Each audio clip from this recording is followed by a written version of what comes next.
एवढं झालं होतं ना इथपर्यंत.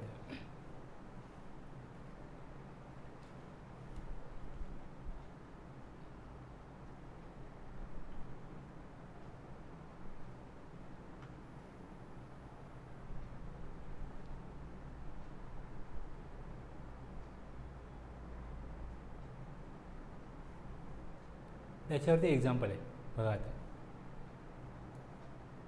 आपण जे बघितलं ना तिकडे, आता इकडे सगळ्याच दिलं आहे की ॲग्रिगेट टर्नओव्हर जेव्हा तुम्ही घ्याल त्यात काय काय करायचं आहे.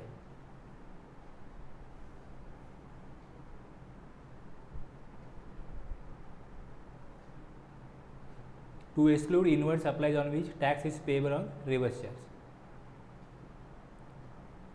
तुम्ही जे ॲग्रिगेट टर्नओव्हर जेव्हा काढाल त्यामध्ये जसं समजा गुड्स ट्रान्सपोर्ट एजन्सी आहे, ट्रान्सपोर्ट सर्व्हिस घेतली, लीगल सर्व्हिस घेतली, ह्याच्यामध्ये टॅक्स पे केला जातो रिसिपियंटकडनं. आणि जो टॅक्स कलेक्ट केला आहे ॲज अ सप्लायर म्हणून ह्या सर्व्हिस किंवा गुड्स रिसिपियंटला सप्लाय केलेत किंवा बायरला सप्लाय केलेत किंवा कस्टमरला सेल केलेत, इथे टॅक्स कलेक्ट केला आहे. ॲग्रिगेट टर्नओव्हर तोच आहे जो तुम्ही सेल केला आहे, पण परचेस केलं पण त्याच्यावर टॅक्स द्यायला लागला रिव्हर्स चार्जमध्ये. त्याची व्हॅल्यू ॲग्रिगेट टर्नओव्हरमध्ये घ्यायची नाही. Aggregate turnover to exclude inward supplies on which tax is payable on under reverse charge.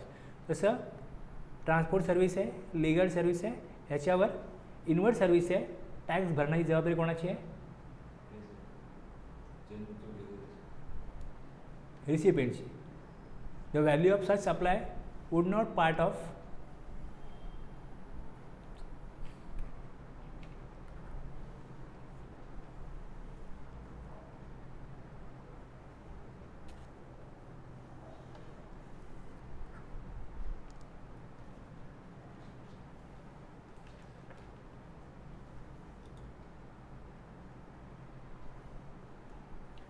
the value of such supplies would not part of the aggregate turnover of recipient of such supplies. Aggregate turnover excludes tax पण exclude करा. आणि aggregate turnover to include total turnover all branches under same pan. Aggregate turnover is calculated by taking together the value in respect of the activities carried out on all India basis.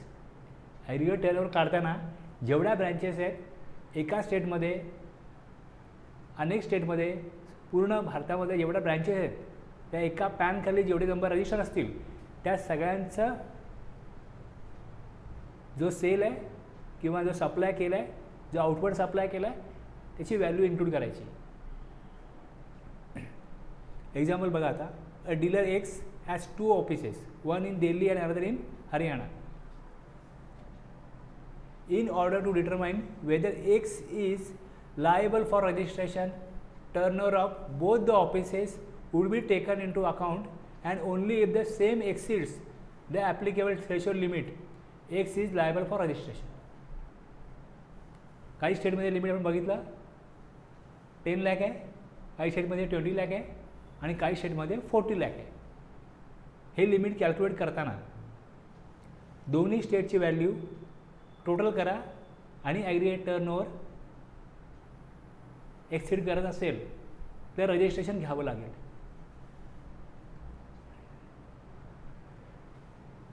D मध्ये दिलं आहे value of exported goods services, exempted goods services, interstate supplies between distinct person having same PAN to be included in aggregate turnover. Madhur oils Punjab is engage in supplying machine oil as well as petrol. Machine oil as well as petrol. आता petrol जो आहे हा कशा प्रकारचा product आहे? Non taxable. याच्यावर GST लावला जाऊ शकत नाही आणि एक्झाममध्ये नॉन टॅक्सेबल पण इन्क्लूड होतो. Petrol is not leviable to GST but supply of machine oil is taxable. In order to determine whether Madhur oil is liable for registration, turnover of both non-taxable as well as taxable supplies would be taken into account, and if the same exceeds the applicable threshold limit Madhur all is liable for registration.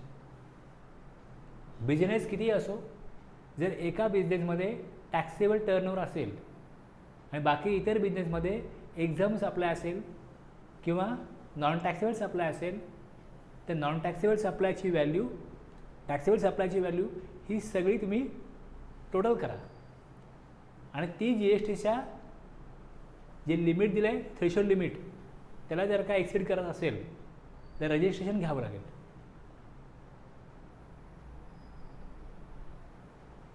आता आणखीन बघा, आता हे आपण basic clear केलं. आता बाकी example बघा. ज्यामध्ये पृथ्वीराज ऑफ आसाम. आता ज्या वेळेस तुम्ही कधी बघायला जाल तेव्हा तुम्हाला जे स्टेट सांगितलं जाईल किंवा 2 स्टेट सांगितले जातील, त्या 2 स्टेटमध्ये ॲग्रिगेट टर्नओव्हर लिमिट किती आहे तुम्हाला आठवलं पाहिजे. ते NMMT मधला असेल तर 10 लाख आहे, मास फूडमधला असेल तर मग 20 लाख आहे, आणि मग आणखीन हज आणि अदर स्टेट हे असतील तर मग 40 लॅक्स. आता आसाम आहे exclusively in intra state supply of shoes. Assam, Prithviraj आसाममधलं आहे. His aggregate turnover in the current financial year is ₹22 lakh. In view of the discussion in the above paras, the applicable threshold limit for registration for Prithviraj in the given case is 40 lakh. आसामचं limit आहे 40 lakh. Assam 40 लाखमध्ये येतं. Thus he is not liable to get register under GST. आता ही जी केस आहे, या केसमध्ये आसामचं threshold limit काय आहे बघा. तो जो पृथ्वीराज आहे हा गुड्सचा सप्लायर आहे का सर्व्हिसचा सप्लायर आहे हेही बघा.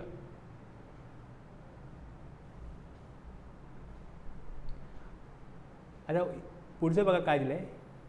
इन द अबो एक्झाम्पल, वरच्या एक्झाम्पलमध्ये all other things remaining the same, Prithviraj is exclusively engage in supply of paan masala. तो पान मसाल्याचा सप्लायर आहे, शूजचा सप्लायर नाही आहे. शूजचा सप्लायर नाही आहे, पान मसाल्याचा सप्लायर आहे. तुम्ही आता काय उत्तर द्याल? रजिस्ट्रेशन घ्यावं लागेल की नाही? He will not be eligible for higher threshold limit 40 lakhs. 40 lakhचे लिमिट पान मसाला असेल तर ॲप्लिकेबल होणार नाही, त्याला रिस्ट्रिक्ट केलं आहे.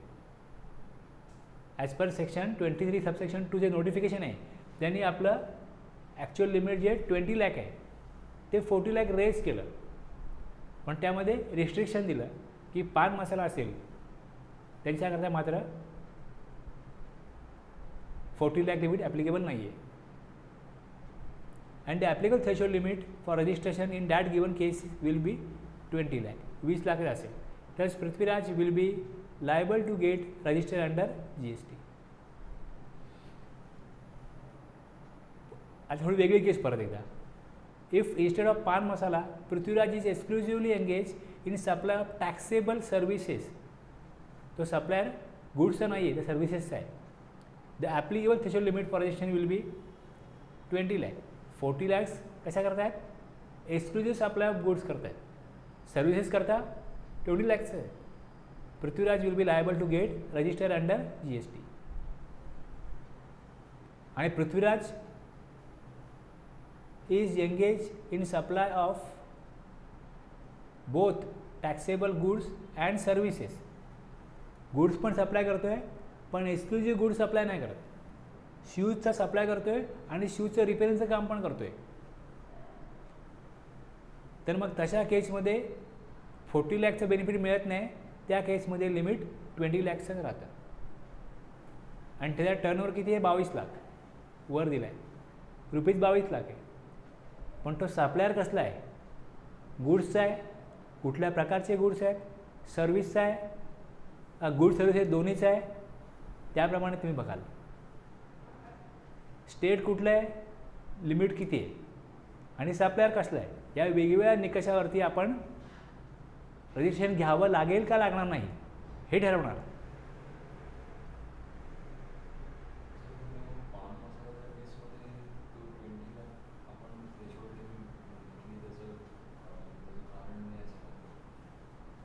येस,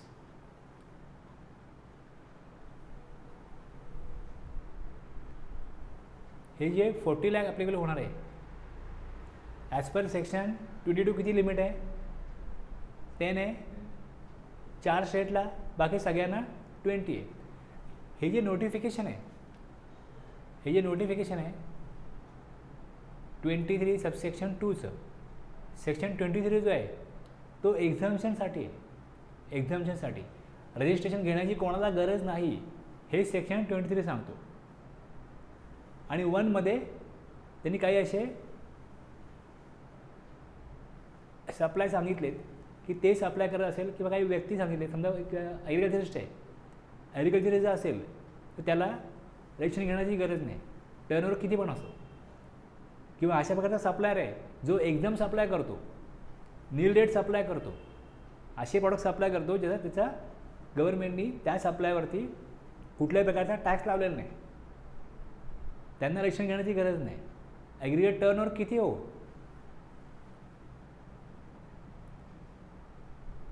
एखाद्या व्यक्ती फ्रूट विकतो ते फ्रूट लाखोमध्ये विकू दे ना करोडोमध्ये विकू दे ना त्याच्यावर टॅक्स नाही आहे ना फळांवर टॅक्स नाही आहे भाज्यांवर टॅक्स नाही आहे.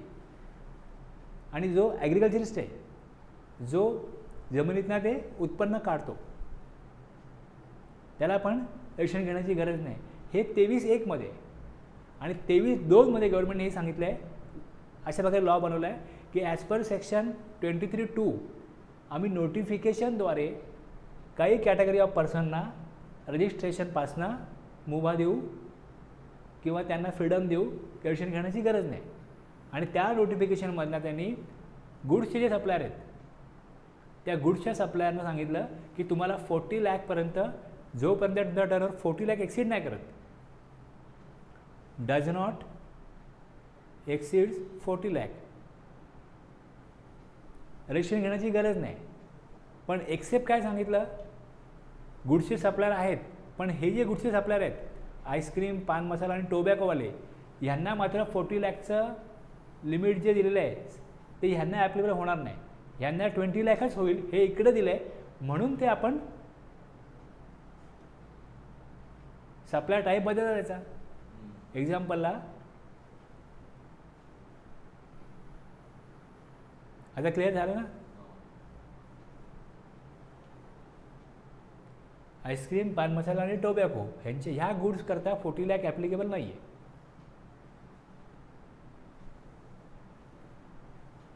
शिवाजी ऑफ तेलंगणा आता तेलंगणाचं लिमिट किती आहे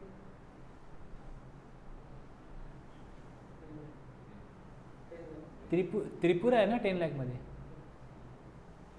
त्रिपुरा आहे.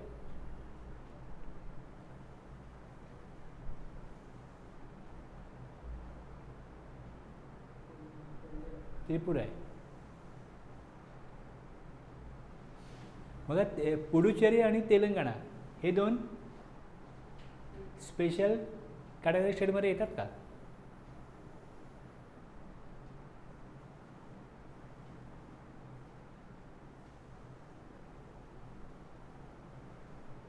येतात.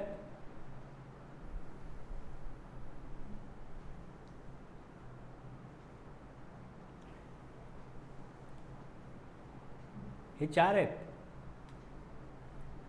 हे ॲज पर कॉन्स्टिट्यूशन हे 4 जे आहेत हे स्पेशल कॅटेगरी स्टेट्स आहेत. 1 2 3 4 8 झाले आणि हे 3 हे 11 आहेत. पण ह्या 11मधल्या ह्या 4घांनी सांगितलं आम्हाला 20 लाख चालेल ह्या 3घांनी सांगितलं आम्हाला 40 चालेल आणि अदर स्टेटमधल्या ह्या 2घांनी सांगितलं की आम्हाला 40 नको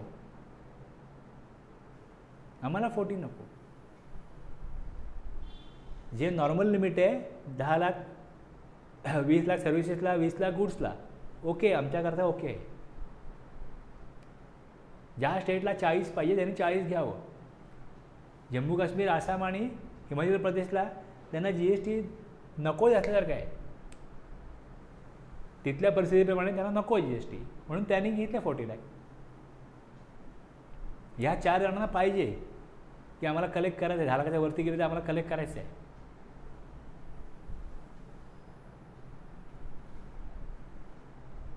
ओके, हे लक्षात घ्या. आता ज्यावेळेस तेलंगणा म्हटलं,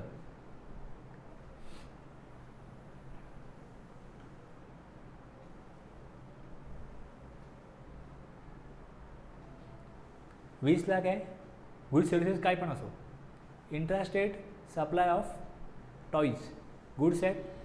it's aggregate turnover in the current financial year is 22 lakhs.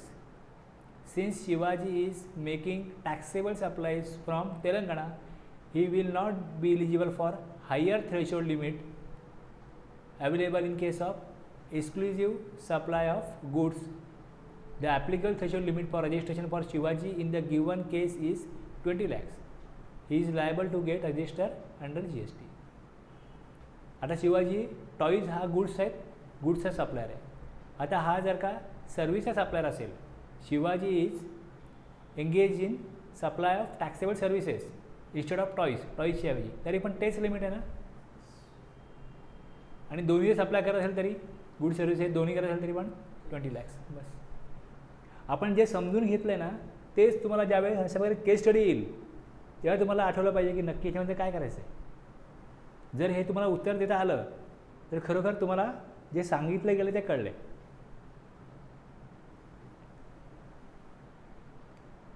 Notification अगोदर डिस्कस केलं होतं, पण पान मसाला त्या पॉईंट या त्यावेळेस माइंडमधनं त्यावेळेस कळला तरी आत्ता तो स्किप झाला होता.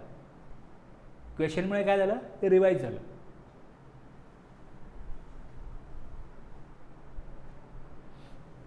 Ashoka of Manipur.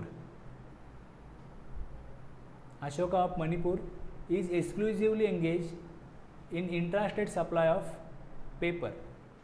मी तुम्हाला ना काय असे क्वेश्चन्स देईन, तुम्हाला काय क्वेश्चन्स देईन, ॲन्सर विथ ॲन्सर देईन, मी फक्त रेफर करायचे ते. मला एक PDF देईन मी, त्यामध्ये क्वेश्चन ॲन्सर दोन्ही असतील. त्याने काय होईल, तुमची प्रोव्हिजन परत रीड केली जाते.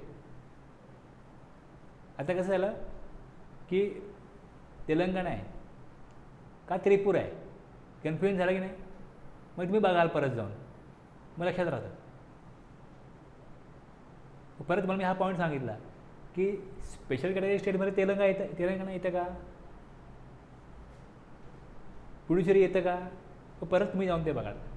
अशा प्रकारे ॲनालिसिस केल्यामुळे काय होतं ते लक्षात राहतं. आपण पाठ नाही करणार, पण चुका उत्तर असं आलं का आलं, चुकलो आपण, परत मागे जाऊन बघा. चुकल्यामुळे ॲटोमॅटिक ते मेमराईज होतं. जसं मी 3 नेम आहेत, माझं चुकलं की मणिपूर आहे, मेघालय आणि तिसरं आहे मिझोरम. त्यातून मला लक्षात आलं की दुसऱ्या ग्रुपमध्ये मेघालय. आता ह्याचं T वरून चुकलं, लक्षात आलं पुढच्या वेळेला आपण चुकलो होतो एकदा, परत मागे जाऊन बघितलं, आता मेमराईज होईल. त्यामुळे क्वेश्चन आल्यानंतर काय होतं, परत परत आपल्याला प्रोव्हिजन रीड करायला लागते. तुम्हाला असं वाचायला कंटाळा येईल, पण ज्यावेळेस क्वेश्चन दिलं आहे आणि ॲन्सर पण दिलं आहे, मग ते ॲन्सर कसं काय आलं, तुम्ही हे जरी बघायला गेलात तरी तुम्हाला प्रोव्हिजन कळते, हां याच्यामुळे ॲन्सर असं आलं आहे.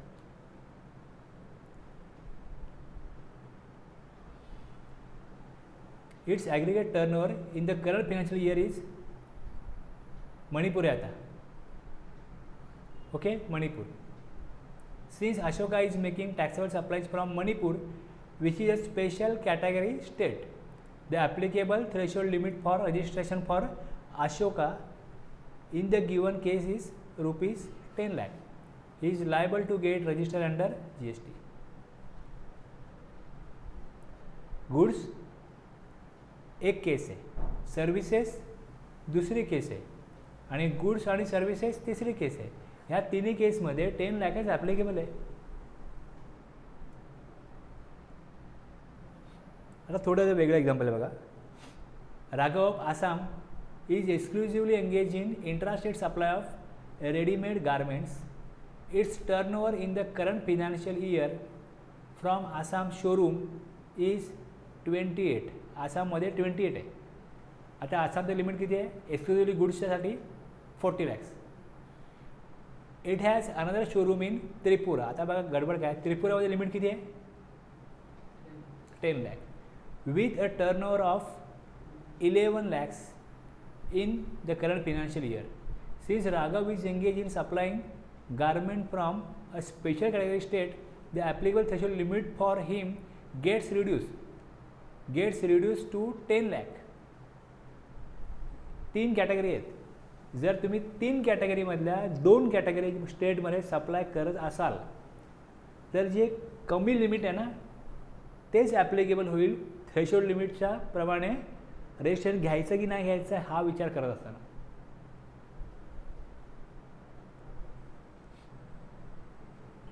Further, Raghav is liable to get registered under GST both Assam and Tripura on his aggregate turnover crossing the threshold limit of 10 lakh. 10 lakh cross होत असतील, 10 lakh जर का क्रॉस होत असतील, आता इकडे त्यांनी 11 lakhsच दिलं आहे, हे 11 lakhsच दिलं आहे, बरोबर आहे. जसं त्रिपुरामध्ये बिझनेस सुरू केला तर त्रिपुरामधला turnover plus other than Tripura दुसऱ्या कुठलं स्टेट आहे तिथला टर्नओव्हर हे जर का मिळून जर 10 lakh लिमिट क्रॉस करत असेल तर दोन्ही स्टेटमध्ये रजिस्ट्रेशन घ्यायला लागेल. ॲग्रिगेट टर्नओव्हर आपण ऑल इंडिया बेसिसवरती काढतो. पॅन बेस नंबर आहे, जेवढे नंबर आहेत जेवढ्या स्टेटमध्ये आहेत सगळ्यांची टोटल केली जाते आणि त्याच्यामध्ये एखादी स्टेट असं आहे की याचं लिमिट 10 लाख आहे. मग ॲग्रिगेट टर्नओव्हर 10 लाख क्रॉस करत असेल तर जेवढ्या स्टेटमध्ये बिझनेस करत असू तेवढ्या स्टेटमध्ये रजिस्ट्रेशन घ्यायला लागेल. जर तुम्ही टॅक्सेबल सप्लाय करता वेगवेगळ्या स्टेटमधनं आणि एका स्टेटमध्ये लायबल होता रजिस्ट्रेशन घेण्याकरता ते दुसऱ्या स्टेटमध्ये पण रजिस्ट्रेशन घ्यायला लागतं.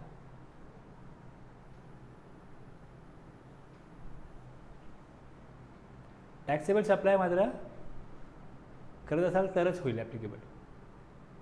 टॅक्सेबल सप्लाय महत्त्वाचं आहे.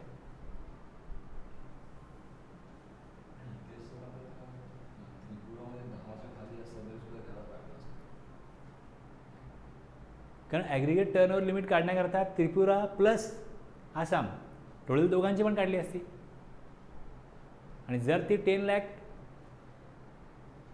एक्सीड करते रजिस्ट्रेशन घ्यायला लागेल दोन्ही स्टेटमध्ये.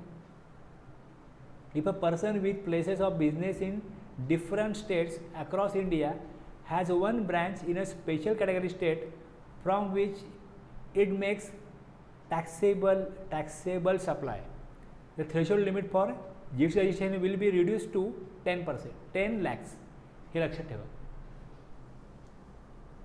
वेगवेगळ्या स्टेटला वेगवेगळे लिमिट आहे तर असं होत नाही की चला एका स्टेटला 10 आहे, एकाला 20 आहे, एकाला 40 आहे, मग ज्या स्टेटमध्ये 40 ॲग्रिगेट टर्नओव्हर एक्सीड होईल त्या तिकडे करू असं नाही.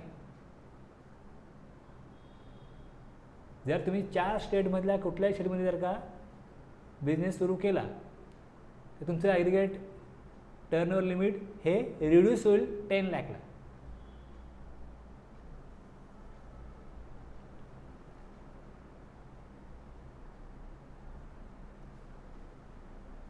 मग अजून एक महत्त्वाचा पॉईंट आहे, registration required only for a place of business from where taxable supply takes place.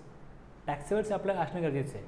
A person is required to obtain registration with respect to his each place of business in India from where a taxable supply has taken place. However, a supplier is not liable to obtain registration in state or UT from where he makes an exempt or non-taxable supply. एखाद्या स्टेटमध्ये petrol pump आहे, non taxable आहे, दुसरा कुठलाही taxable supply तिथनं करत नाही, मग तिकडे रजिस्ट्रेशन घेण्याची गरज नाही. दुसऱ्या स्टेटमध्ये वाईन शॉप आहे, रजिस्ट्रेशन घेण्याची गरज नाही, बरोबर आहे. Non taxable supply. Uday enterprise बघा आता काय, Uday enterprises is engage in supply of taxable goods in Maharashtra. महाराष्ट्रामध्ये टॅक्सेबल गुड्स सप्लाय करतो. It also supplies alcoholic liquor for human consumption from Nagaland. नागालँडमध्ये त्याचा वाईन शॉप आहे. Its turnover in the current financial year is 34 lakhs in Maharashtra. महाराष्ट्रामध्ये किती आहे? 34 lakh. आणि नागालँडमध्ये काय करतो? वाईन शॉप आहे तिकडे 8 lakhs आहे. आता ज्यावेळेस ॲग्रिगेट टर्नओव्हर तुम्ही कॅल्क्युलेट करायला जाल तेव्हा 34 lakhमध्ये ते 8 lakh जर का ॲड केले तर अमाऊंट किती होते? 40 lakh एक्सीड करते. Since Uday Enterprises is exclusively engaged in making taxable supplies of goods from Maharashtra, the applicable threshold limit for obtaining registration is rupees 40 lakhs. However, the threshold limit will not be reduced to 10 lakh. ते 10 लाखाला reduce होणार नाही कारण alcoholic liquor for human consumption Nagaland आहे ते इथे non taxable supply होतो आहे. Taxable supply होत नाही तिकडे, हे लक्षात घ्या. In the given case, since the aggregate turnover of Uday Enterprises exceeds the applicable threshold limit 40 lakh, 40 lakh exceed होत आहेत.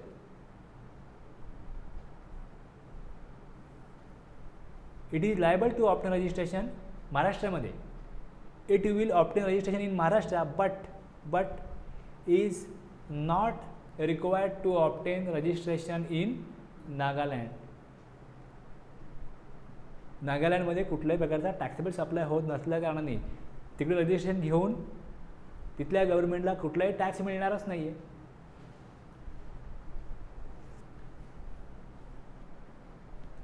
ओके, जेव्हा जेव्हा तुम्हाला अशी केस येईल हा तुमचा चार्ट क्लिअर पाहिजे. 10 लाख कशाला आहे, 20 लाख कशाला आहे, 30 लाख कशाला आहे, 10, 20, 40 लाख कशाला आहे हे क्लिअर पाहिजे.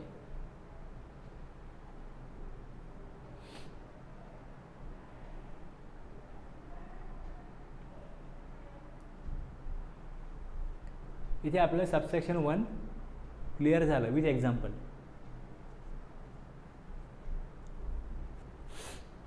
सबसेक्शन 2 मध्ये काय बघा, every person who on the day immediately preceding the appointed day, appointed day म्हणजे 1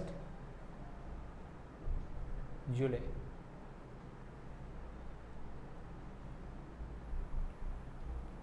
is registered or holds a license under an existing law shall be liable to be registered under this act with effect from the appointed day.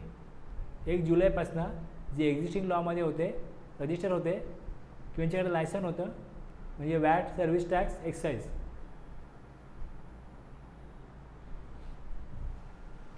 आता ते sentence आहे ना ते आपण अशा प्रकारे थोडंसं त्याला हेडिंग दिला इकडे. Registration under earlier indirect tax law required to obtain registration. Every person who on the day immediately preceding the appointed day is registered or holds a license under an existing law shall be liable to be registered under this act with effect from 1 July. आता 30 जूनपर्यंत जे invoice बनवले गेले ते excise duty, service tax, वॅटचे बनवले गेले. 1 जुलैपासून जर का एक्झिस्टिंग लॉमधले जे व्यापारी असतील, बिझनेस असतील त्यांना GSTमध्ये मायग्रेट केलं गेलं आणि त्यांना रजिस्ट्रेशन घेण्याकरता as per section 22 subsection 2 compulsorily त्यांना मायग्रेट केलं गेलं. पण रजिस्ट्रेशन प्रोसिजर करण्याकरता त्यांना काही कालावधी दिला गेला आणि त्या कालावधीमध्ये त्यांचे जे डॉक्युमेंट्स आहेत ते डॉक्युमेंट्स रजिस्ट्रेशन करताना वेबसाईटवरती अपलोड करायला लागतात. प्रोप्रायटर असल्यास प्रोप्रायटरची इन्फॉर्मेशन, त्याच्या बिझनेसचा ॲड्रेस, ती जागा त्याची स्वतःची असल्यास त्याची डॉक्युमेंट, रेंटवरती असल्यास रेंट ॲग्रीमेंट किंवा जो कोण ओनर आहे त्याचं कन्सेंट लेटर की ह्यांनी बिझनेस करायला माझी हरकत नाही, GST नंबर घ्यायला माझी हरकत नाही. पार्टनरशिप फर्म असल्यास पार्टनरशिप डीड, कंपनी असल्यास कंपनीचं मेमोरंडम ऑफ असोसिएशन, जे काय डॉक्युमेंट कंपनीचं असेल ते, आणि मग ऑथोराईज पर्सन कोण आहेत ही सगळी इन्फॉर्मेशन जी आहे ही अपलोड करण्याकरता त्यांना काही कालावधी दिला गेला. आता त्या कालावधीमध्ये त्यांना GST नंबर दिला गेला पण तो GST नंबर फायनल नव्हता, त्याला म्हटलं गेलं प्रोव्हिजनल आय डी. आणि डॉक्युमेंट त्यांनी अपलोड केल्यानंतर त्याला ॲप्रुव्हल मिळाल्यानंतर मग त्यांचा सर्टिफिकेट जे आहे ते इश्यू होऊन मग तो जो नंबर आहे तो नंबर त्यांचा फायनली ग्रँट केला गेला किंवा त्यांना दिला गेला, अशा प्रकारचा लॉ आहे. बदललं काहीच नाही, पण जोपर्यंत त्यांना डॉक्युमेंट अपलोड करत नाही आणि ॲप्रुव्हल मिळत नाही तोपर्यंत तो नंबर जो आहे तो प्रोव्हिजनल, ॲप्रुव्हल मिळाल्यानंतर तो नंबर फायनल. आता एक कंपनी आहे, ती मॅन्युफॅक्चरर आहे, त्यांच्याकडे सेल्फ टॅक्स नंबर पण आहे, त्यांच्याकडे विक्री करत असल्यामुळे वॅट नंबर पण आहे. मग या स्टेट गव्हर्नमेंटने आणि सेंट्रल गव्हर्नमेंटने आपापसात काय निर्णय घेतले की कुठल्या बिझनेसेसला ॲडमिनिस्ट्रेशन तुम्ही करणार, स्टेट करणार, आणि कुठल्या बिझनेसेसला सेंट्रल गव्हर्नमेंट ॲडमिनिस्ट्रेशन करणार. बरोबर आहे. आपल्याकडे इथे खांदा कॉलनीजवळ सर्व्हिस टॅक्सचं ऑफिस आहे, तुम्हाला माहिती आहे, हायवेला. हां बरोबर, हां इन्कम टॅक्सच्या ऑफिसजवळच. आणि बेलापूरला सेल टॅक्स आहे. त्यांच्याकडे गेलो मी, काय माहिती वगैरे विचारली. ते बोले तुम्ही माहिती घ्यायला कधी येऊ शकता आमच्याकडे, मला इन्फॉर्मेशन पाहिजे असेल लॉ संदर्भातली, प्रोसिजर संदर्भातली, तुम्ही येऊ शकता आमच्याकडे. पण एखादी क्वेरी आहे किंवा नोटीस आली आहे तर नोटीस आम्ही इश्यू नाही करत. आमच्याकडे काही लॉ एक्साईजच्या केसेस आहेत आणि काही सर्व्हिस टॅक्सच्या केसेस आमच्याकडे आहेत. बाकी जेवढे गुड्समध्ये होते रजिस्टर्ड पर्सन ते सगळे महाराष्ट्र गव्हर्नमेंटने घेतले. म्हणजे जे काय सेल टॅक्स डिपार्टमेंट होतं ते आता काय झालं, GST डिपार्टमेंट त्यांनी घेतलं, आता त्यांच्याकडे आहेत. त्यामुळे तिकडून तुमचं जे काय ॲनालिसिस आहे ते करतात, इन्स्पेक्शन सर्वे ते करतात, नोटीस ते इश्यू करतात. तर त्याबद्दल आम्ही काय सांगू नाही शकणार. पण नॉर्मल जे काय प्रोसिजर आहेत, रिटर्न प्रोसिजर्स किंवा इतर काय अशा काय तुम्हाला क्वेरी असतील त्या आम्ही सॉर्ट आउट करून देऊ शकतो. त्या प्रत्येक स्टेटने अशा प्रकारचा, प्रत्येक स्टेटचा वेगवेगळा क्रायटेरिया होता. त्या क्रायटेरियाप्रमाणे त्यांनी सेंट्रल गव्हर्नमेंट आणि स्टेट गव्हर्नमेंटनी असे एरियाज किंवा अशा प्रकारचे जे टॅक्सपेअर आहेत त्यांना कशाप्रकारे हँडल करायचं, ॲडमिनिस्ट्रेशन करायचं हे आपापसात ठरवून ते टॅक्सपेअर वाटून घेतले. मग त्या टॅक्सपेअरना त्या डिपार्टमेंटनी कॉन्टॅक्ट करायचं. ठराविक काळामध्ये जर त्यांनी रजिस्ट्रेशन केलं नाही तर त्यांना सांगायला पाहिजे ना, त्यांना फोन करणं, ईमेल करणं, अशा प्रकारे त्यांना कम्युनिकेट करण्याची जबाबदारी त्यांची. Sir taxpayers have been issued a provisional I D and password by their respective tax department. मग त्या रिस्पेक्टिव्ह टॅक्स डिपार्टमेंटनी त्यांना कम्युनिकेट करून त्यांना ईमेलवरती तुमचं आता GST पोर्टल तुम्हाला यूज करायचं आहे, या तुम्ही वेबसाईटला जा, ह्या वेबसाईटला जाऊन लॉग इन आणि पासवर्ड बनवा किंवा त्यांनी बनवून दिला तर अपलोड करा supporting document. Okay. After they provide the requisite detail and ARN application reference number is communicated to them. मग रूल 24 मध्ये migration of persons registered under the existing law. Rule 20 प्रमाणे प्रोसिजर करायची होती.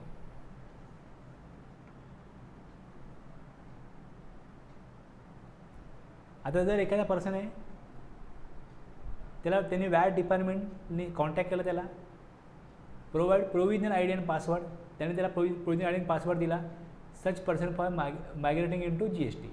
आता त्याच पर्सनला जर का दुसऱ्या ऑथॉरिटीने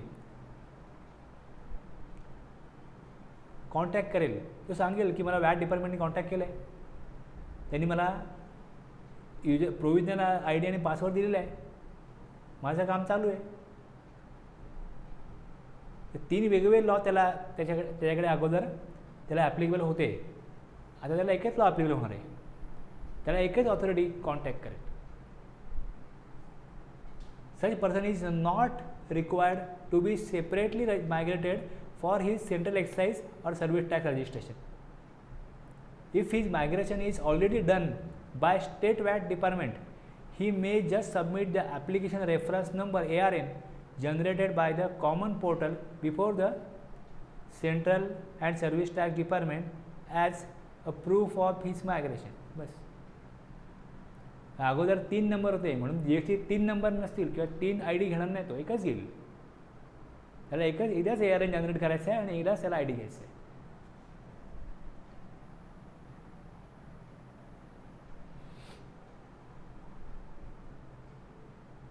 आता याच्यामध्ये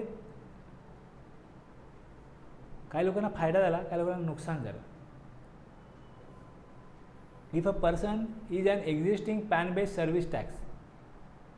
सर्व्हिस टॅक्स नंबर आहे आणि SIC having 5 branches over 5 different states with its head office in another state and he is to enroll in GST, then he will be need to be registered in each of the states from where service are provided.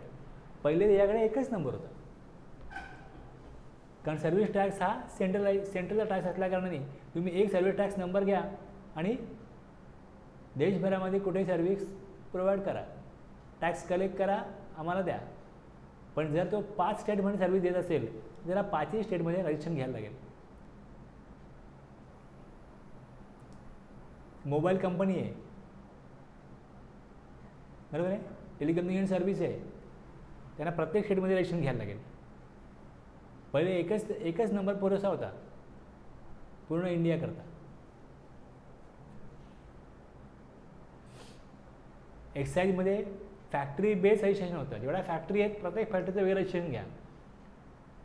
आता जेवढ्या स्टेटमध्ये तुम्ही supply कराल किंवा तिकडे तुमचं कुठलं godown आहे, कुठलं ऑफिस आहे, कुठल्याही प्रकारचं एस्टॅब्लिशमेंट आहे, त्या प्रत्येक ठिकाणी प्रत्येक स्टेटमध्ये रजिस्ट्रेशन घ्यायला लागेल.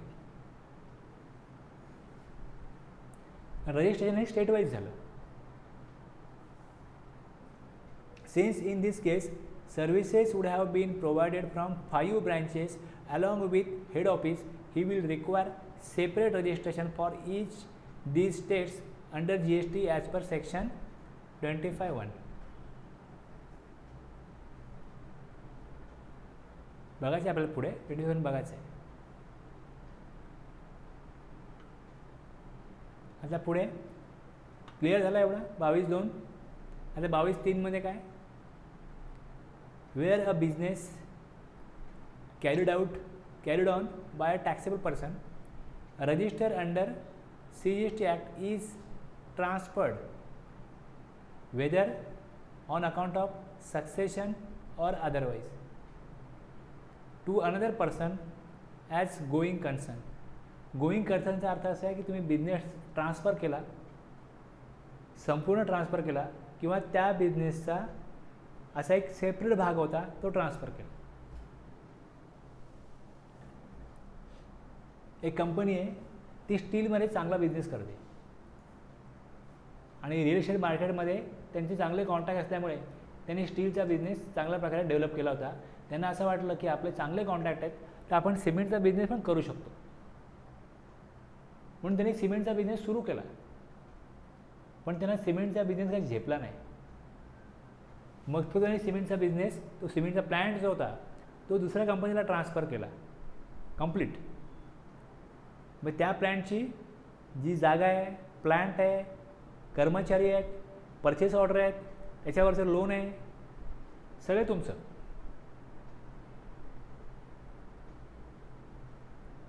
सगळं तुम्ही घ्यायचं. त्या कंपनीवरती जे काय पुण्य आहे ते पण तुमचं, पाप पण तुमचं. त्याला गोईंग कन्सर्न म्हणायचं.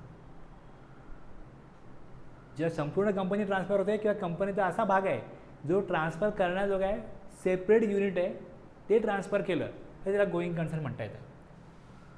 To another person as going concern, the transferee or the successor as the case may be shall be liable to be registered with effect from the date of such transfer or succession.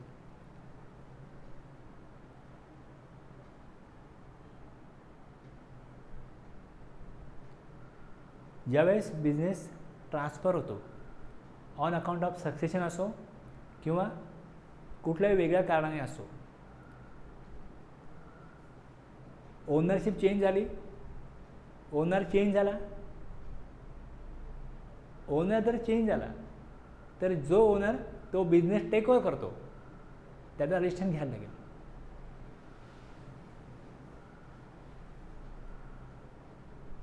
where a business is transferred, whether on account of succession, any other reason including transfer, change in the ownership of business due to death of the sole proprietor to another person as a going concern, the transferee successor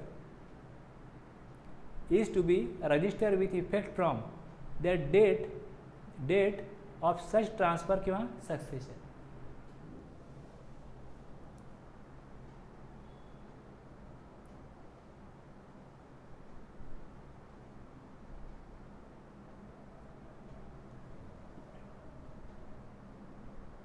सक्सेसरचा अर्थ काय, उत्तराधिकार किंवा वारसा हक्काने त्याला ते मिळालं, तर ज्या डेटला मिळालं त्या डेटपासून त्याला रजिस्ट्रेशन घ्यायला पाहिजे.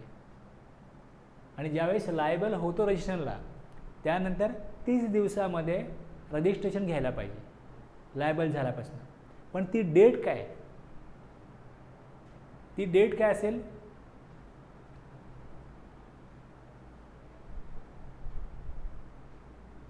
with effect from the date of such transfer or succession. ट्रान्सफरची डेट झाली, तुमच्या बिझनेस मी विकला, दुसऱ्या व्यक्तीशी मी करार करीन की या डेटपासून आता तुम्ही मालक आहात. किंवा जेव्हा एखादा व्यक्ती दुसऱ्या व्यक्तीचा उत्तराधिकारी आहे की ह्या व्यक्तीच्या मृत्यूनंतर दुसऱ्याला बिझनेस तो मिळणार आहे, बरोबर आहे. मग दुसरा व्यक्ती, समजा एखाद्या व्यक्तीचे वडील जर का एक्सपायर झाले तर तो बिझनेस टेकओव्हर कधी करेल, मे बी वडिलांचे सगळे क्रियाकर्म केल्यानंतर. पण कायद्याप्रमाणे तो कुठल्या डेटला लायबल फॉर रजिस्ट्रेशन झाला, ज्या डेटला त्याला उत्तराधिकाऱ्यांनी तो बिझनेस मिळाला, ओनरशिप मिळाली, बरोबर आहे. ज्या दिवशी डेट सर्टिफिकेट वडिलांचं बनलं त्या दिवशी त्याला उत्तराधिकार मिळाला.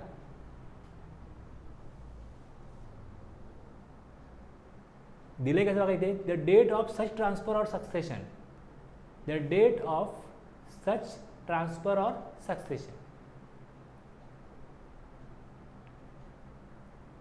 Mister Akash Mehta, proprietor of Mehta and company, expired on 18 June, 11 जूनला एक्सपायर झाले. ओके. त्यांचा मुलगा आहे, his son mister Anil Mehta will succeed his business on 30 June. 18 जूनला एक्सपायर झाले, त्यांनी 30 जूनपासून तो बिझनेस टेक ओव्हर केला. In this case Anil needs separate registration, कारण ओनरशिप ट्रान्सफर झाली, as his pan is different from his father. Mr. Anil needs to apply within 30 days from the date of succession, that is 18 June. Expire कधी झाले, 18 जून. त्यांनी business ताब्यात घेतला, सुरू केला, continue केला 30 जूनला. पण त्याला उत्तराधिकार मिळाला कधी, सक्सेशन डेट काय त्याची, 18 तारीख. 18 तारखेपासून 30 दिवसामध्ये त्यांनी रजिस्ट्रेशनसाठी ॲप्लिकेशन द्यायला पाहिजे.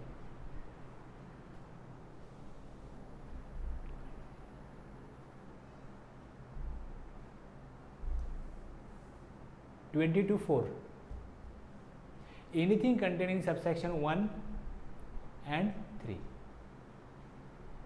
1 मध्ये थ्रेशोल्ड लिमिट आहे आणि 3 मध्ये ट्रान्सफर बिझनेस आहे. In a case of transfer pursuant to sanction of a scheme or an arrangement for amalgamation or as the case may be demerger, separation. Amalgamation म्हणजे एकत्र येणं आणि डीमर्जर म्हणजे सेपरेट होणं ऑफ 2 or more कंपनीज. Pursuant to an order of High Court tribunaler, otherwise the transferee shall be liable to be registered with effect from the date on which the registrar of companies issues a certificate of incorporation. Amalgamation झालं किंवा demerger झालं तर वेगळी नवीन company अस्तित्वात येते आणि त्याचं certificate जे आहे इनकॉर्पोरेशन सर्टिफिकेट, ते register of companies issue the certificate of registration giving effect to such order of high court or tribunal.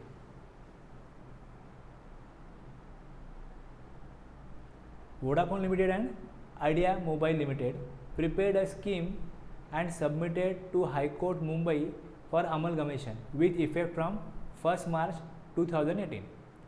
The court approved the scheme on 13th April 2018. Register of companies give certificate of incorporation on 1st July as Idea Vodafone Limited. कधी मिळालं certificate? First जुलैला.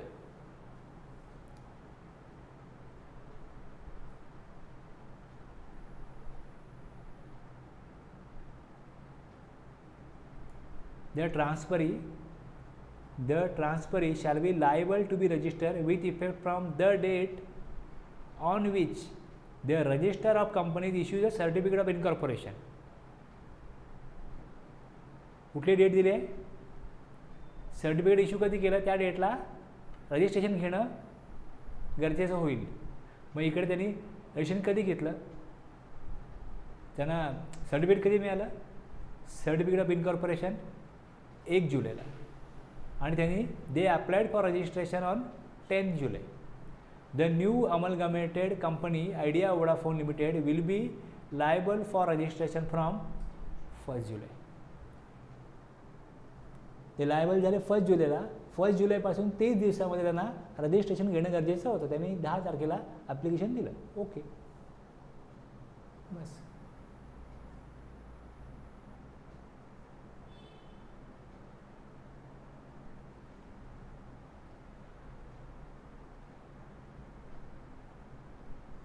आता आपण जे बघितलं आहे त्यामध्ये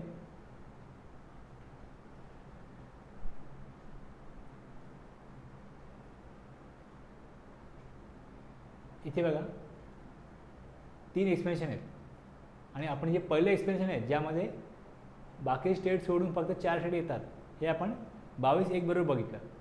ही 2 explanation बाकी आहेत बघायची. ही 2 एक्सप्लेनेशन बघायची बाकी आहेत. त्यातलं एक्सप्लेनेशन पहिलं जे आहे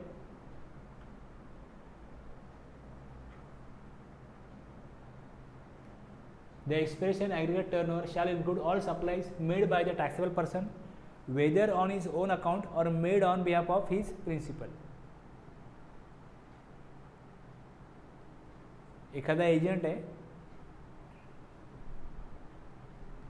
स्वतःचा सप्लाय म्हणून सप्लाय करो किंवा मी त्याचा एजंट आहे म्हणून सप्लाय करो, ते सगळे सप्लाय त्याच्या ॲग्रिगेट टर्नमध्ये इन्क्लूड होतील. The expression aggregate turnover shall include all supplies made by the taxable person whether on his own account or made on behalf of all his principal. Mohini Enterprises has appointed Messrs. Besford and Associates as its agent. त्यांना agent म्हणून काय केलं? Appoint केले.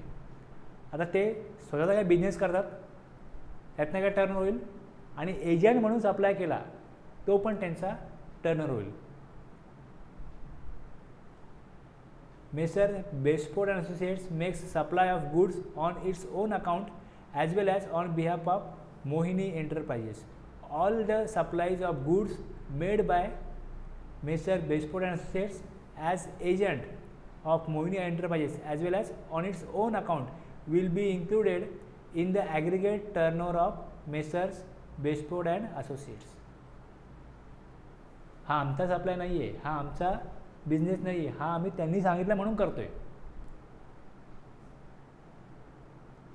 जे काय invoice तुम्ही issue करता एक कसं असं बघा, एक आहे ना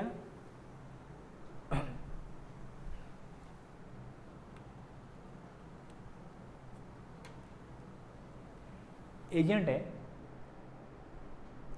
तो डायरेक्टली जो सप्लायर आहे त्याचा माल डायरेक्टली त्याच इनवॉइसवरती रिसिपियंटला देतो. त्यावेळेस एजंटला फक्त कमिशन मिळतं की तू आमचा माल आमच्या रिसिपियंटकडे पोचवण्याकरता काय केलं, मदत केली. आणि मग त्यांच्याकडनं पेमेंट घ्यायचं आहे, त्याकरता फॉलोअप करायचा. ऑर्डर मिळण्याकरता फॉलोअप करायचा, पेमेंट मिळण्याकरता फॉलोअप करायचा. एजंटचं काम असं आहे की माल विकत घ्यायचा आहे तरी तू बघ, माल मिळायला पाहिजे तरी पण तू बघ. हे एक वेगळ्या प्रकारचे एजंट आहेत. त्यांना कमिशन मिळतं. जे कमिशन मिळतं ते सर्व्हिस आहे ना, तो सर्व्हिसचा टर्नओव्हर होईल. पण हे जे एजंट आहेत हे काय करतात, जशी ऑर्डर येईल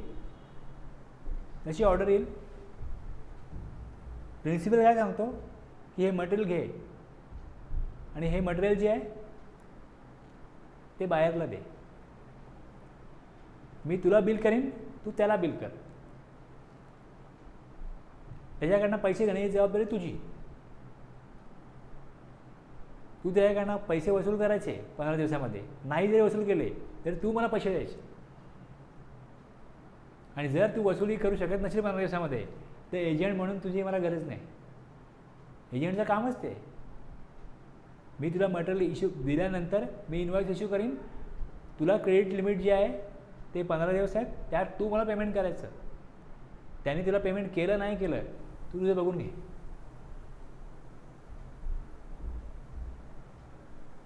त्याला इथे कस्टमर बघायला लागत नाही, त्याला कस्टमर रेडी मिळतो. कस्टमर बनवण्याचं काम कोणाचं असतं, प्रिन्सिपलचं. तो शोधतो कस्टमर की हा कस्टमर आहे, त्याला माल पाहिजे. तो तुला परचेस ऑर्डर देईल, त्याला तू माल पाठव. मी तुला माल पाठवतो आहे. तुला बाहेर बघायची गरज नाही, रेट बघायची गरज नाही. तो रेट जो सांगेल, मी सांगितलं त्याला रेट, त्या रेटला तू काय करायचा, त्याला गुड्स पाठवायचे. आणि तुला मी कमी रेटनी गुड्स देईन. एक ठराविक मार्जिन जे तुझं मार्जिन तुला मिळेल हे मी बघेन. पण तू मला पेमेंट विदिन 15 days करायचं आणि त्याच्याकडनं पेमेंट घ्यायची जबाबदारी तुझी. मग इथे प्रिन्सिपलचा टर्नओव्हर जो आहे, ॲक्च्युली प्रिन्सिपल सेल कोणाला करतो, सप्लाय कोणाला करतो, एजंटला करतो. त्यामुळे एजंटचा वेगळा जरी स्वतःचा बिझनेस जरी असला तरी त्याचाही बिझनेस आणि जो प्रिन्सिपलनी त्याच्या थ्रू जो बिझनेस केला आहे तोही बिझनेस, हे दोन्ही बिझनेसेसचे अमाऊंट आहेत ह्या त्याच्या टर्नओव्हरमध्ये इन्क्लूड झाल्या पाहिजेत. त्यांनी मटेरियल घेतलं आहे ना, मग सगळेच सांगतील की मी एजंट म्हणून घेतलं आहे. एजंट नसेल सांगतील की मी एजंट म्हणून घेतलं आहे. म्हणजे माझं ॲग्रिगेट टर्नओव्हर 40 लाख होईपर्यंत मी असेही सांगत राहीन. मग 40 लाख हो, 50 लाख हो, 2 करोड हो, तुझ्या नावावरती इन्व्हॉइस बनला आहे ना, मग तो टर्नओव्हर तुझा आहे. आणि जर खरं एजंट आहात तुम्ही, मग खरं नावावरती घेऊच नका, डायरेक्ट जाऊ दे माल. एजंटचं काम काय, त्याचा बिझनेस वाढण्याकरता किंवा त्याच्या बिझनेसमध्ये जो सपोर्ट पाहिजे तो तुम्ही बाहेरून देत असाल, कमिशन घ्या. हां, मग त्याला तुम्ही डिस्ट्रीब्युटर म्हणा, एजंट म्हणा, काय म्हणा. अशा प्रकारचे लोक सांगतात की हा आमचा बिझनेस नाही आहे, त्यांच्याकरता लॉ आहे. क्लिअर केलं आहे याच्यामध्ये, ह्या एक्सप्रेशनमध्ये, की सप्लाईज टॅक्सेबल पर्सनचे स्वतःच्या अकाउंटला असो किंवा प्रिन्सिपलच्या वतीने असो, तुझ्या अकाउंटला आलेत ना ते तुझ्या टर्नओव्हरमध्ये इन्क्लूड होतील. पळवाटा पाहिजे असतात लोकांना, त्या पळवाटा द्यायच्या नाही आहेत म्हणून हा नियम आहे. आणि तुम्हाला जर टर्नओव्हर तुमचा वाढवून नको असेल ना, तुम्ही तुमच्या अकाउंटला त्याचे सप्लाय घेऊ नका, डायरेक्ट पाठवा. त्याच नावाने बिल जाऊ दे तिकडे. तसं होत नाही ॲक्च्युली. म्हणजे जर एखादी मदर डेअरी कंपनी आहे तर मदर डेअरीचा एक डिस्ट्रीब्युटर आहे, तो समजा एजंट असेल, डायरेक्ट मदर डेअरीचा डीमार्टला माल जाऊ दे, तसं होत नाही. मदर डेअरी काय सांगते की मी तुम्हाला माल देईन, काय रेट मॅनिप्युलेट करायचा आहे तो आमचे मार्केटिंग पर्सन जाऊन डीमार्टशी सेट करतील आणि तुम्हाला काय मार्जिन द्यायचं आहे ते आम्ही सेट करू. तुम्हाला एक 70% मार्जिन मिळेल, आम्ही ठराविक कॉस्टनी तुम्हाला देऊ आणि तुम्ही ठराविक कॉस्टनीच त्यांना द्यायचा. किती कॉस्ट असेल ते डिसाईड तुम्ही नाही करणार, आम्ही डिसाईड करू. अशा प्रकारचा ॲग्रीमेंट आहे. मग तो एजंटच आहे ना ॲक्च्युली. पण मदर डेअरी काय सांगते, आम्हाला तुम्ही पेमेंट विदिन अ वीक करायचं, 15 दिवसामध्ये करायचं आणि डीमार्ट तुम्हाला तुमच्या ॲग्रीमेंटप्रमाणे पेमेंट करेल. बिग बाजार तर पेमेंट थकवतं. ते बरेच लोकांना बिग बाजारचा बिझनेस नको होता, नको आम्हाला डिस्ट्रीब्युटरशिपच नको, बिग बाजारला माल देणार नाही, पेमेंट लवकर देत नाहीत. म्हणजे त्याची गरज असते, ज्याला काहीतरी माझ्याकडे बिझनेस आहे दाखवायचा असतो, मग असे नवीन लोक तो बिझनेस करतात. ठीक आहे, पेमेंट उशिरा मिळेल पण मला दाखवता येतं की मी डिस्ट्रीब्युटर आहे, मी इथे माल पाठवतो, म्हणजे काय लाख म्हणजे अडकून राहतील. पण आणखीन दुसरीकडे काय दुसरा डिस्ट्रीब्युटरशिप मिळते, अनुभव मिळतो, लोक करतात.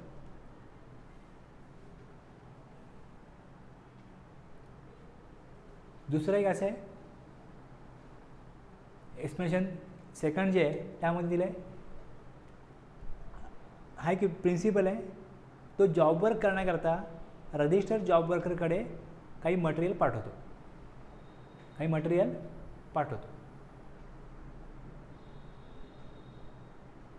बरोबर आहे. ते मटेरियल पाठवल्यानंतर तू जॉब वर्करला काय सांगतो की जे मटेरियल आहे ना तू मला परत नको पाठवू, तुझ्याच रस्त्यावरून पुढे जा आणि या बायरला पाठव, हे त्याचं मटेरियल त्याला पाठव. ही पिशवी बनवली आहे आणि याच्यावर प्रिंटिंग करून पाहिजे, प्रिंटिंगचं काम हा करणार आहे. तू मला काम दिलं पिशव्या मॅन्युफॅक्चरिंग करायचं, बनवायचं, मी पिशव्या बनवतो, तुला माहिती आहे की हा प्रिंटिंगचं काम करतो, तुझं म्हणणं काय, मला त्याला काय सांगू नका, तुम्ही मला प्रिंटिंग करूनच जॉब द्यायचा, बरोबर आहे. आता हे प्रिंटिंग करायचे जे चार्जेस आहेत ते मी त्याला वेगळे पेमेंट करणार आणि तुमच्याकडनं मॅन्युफॅक्चरिंग प्लस जॉब वर्क हे दोन्ही मी घेणार चार्जेस. आता ह्याच्यामध्ये एक्सप्लेनेशन आपल्याला काय सांगतं बघा, the supply of goods after completion of job work. हा मी गुड्सचा सप्लाय केला, पिशव्या दिल्या, म्हणजे after completion of job work by register job worker shall be treated as a supply of goods by the principal referred to in section 143 and the value of such goods shall not be included in the aggregate turnover of the registered job worker. या job वर्करचं काम किती आहे, त्यांनी मला जी service दिली तो तेवढंच त्याचा टर्नओव्हर आहे, पण हे गुड्स आणि त्याच्यावरती लावलेले चार्जेस ह्याची जी अमाऊंट आहे तो टर्नओव्हर जॉब वर्करचा नाही आहे, तो प्रिन्सिपलचा आहे. प्रिन्सिपल जॉब वर्करकडे पाठवतो आणि जॉब वर्कर बायरला पाठवतो. तर जेवढं इनवॉइस बनेल प्रिन्सिपलचं तो टर्नओव्हर प्रिन्सिपलचं आहे, आणि जेवढी अमाऊंट जॉब वर्करनी जॉब वर्कची घेतली तेवढा टर्नओव्हर जॉब वर्करचा आहे. गुड्सची व्हॅल्यू इन्क्लूड केली जाणार नाही जॉब वर्करच्या ॲग्रिगेट टर्नओव्हरमध्ये. Supply of such goods shall be treated as a supply of goods by the principal and the value of such goods shall be included in the aggregate turnover of the principal. Goods ची value प्रिन्सिपलला supply. Clear आहे. आपण 4 subsection बघितले. Aggregate टर्नओव्हरचा 22 subsection 1, existing लॉमधनं GST मध्ये आले 22(2), transfer of business 22(3) आणि amalgamation demerger 22(4). आता कशा प्रकारचं ह्याचं चार्ट बनेल. रजिस्ट्रेशन कंपल्सरी करायला लागतं based on aggregate turnover as per section 22(1). हे लक्षात ठेवण्याकरता आहे. Irrespective of aggregate turnover, aggregate टर्नओव्हरचा एक वेगळा विषय असतो. ॲग्रिगेट टर्नओव्हर शिवायचे सेक्शन आहेत 22 मध्ये 2, 3 आणि 4, आणि सेक्शन 24 मध्ये 11 सबसेक्शन आहेत, आणि 12वा जो आहे त्यामध्ये गव्हर्नमेंट 11 सेक्शन बनवलेत, तरी काय राहिलं असेल सेक्शन 12 प्रमाणे नोटिफिकेशन काढून सांगेल की ह्यांना आपण रजिस्ट्रेशन कंपल्सरी घ्यायला लागेल. असे 12 सबसेक्शन सेक्शन 24 मध्ये आहेत. नॉट रिक्वायर्ड, रजिस्ट्रेशन घेण्याची गरज नाही सेक्शन 23. ओके. आणि ज्यांना इच्छा आहे रजिस्ट्रेशन घेण्याची त्यांना सेक्शन 25 सबसेक्शन 3, त्यांना कुठल्याही प्रकारे रजिस्ट्रेशन घेण्याच्या ज्या तरतुदी आहेत ते लागू होत नाहीत, पण त्यांना तरी पण रजिस्ट्रेशन पाहिजे असेल तर ते घेऊ शकतात as per subsection 3 of section 25.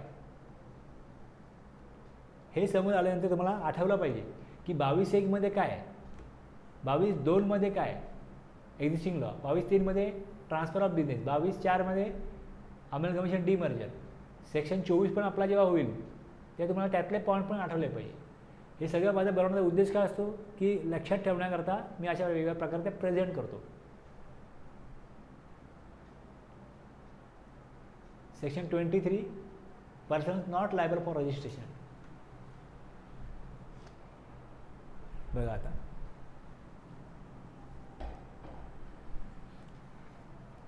Any person engage exclusively in the business of supplying goods or services or both are not liable to tax or wholly exempt. बघा इथे आहे ना, नॉट लायबल टू टॅक्स हा एक मुद्दा येतो और wholly exempt from tax हा दुसरा येतो. एक नॉट लायबल म्हणजे गव्हर्नमेंट टॅक्स लावू शकत नाही.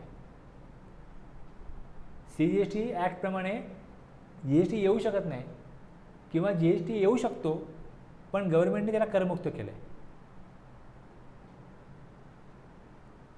एमध्ये 2 मुद्दे आले. बीमध्ये an agriculturist to the extent of supply of produce out of cultivation. शेती करून जे उत्पन्न मिळतं तेवढंच उत्पन्न असेल तर त्या उत्पन्नापुरता ॲग्रिकल्चरिस्टला रजिस्ट्रेशन घेण्याची गरज नाही. दुसरा कुठला जोडधंदा नाही आहे, तेवढा धंदा आहे. शेती करून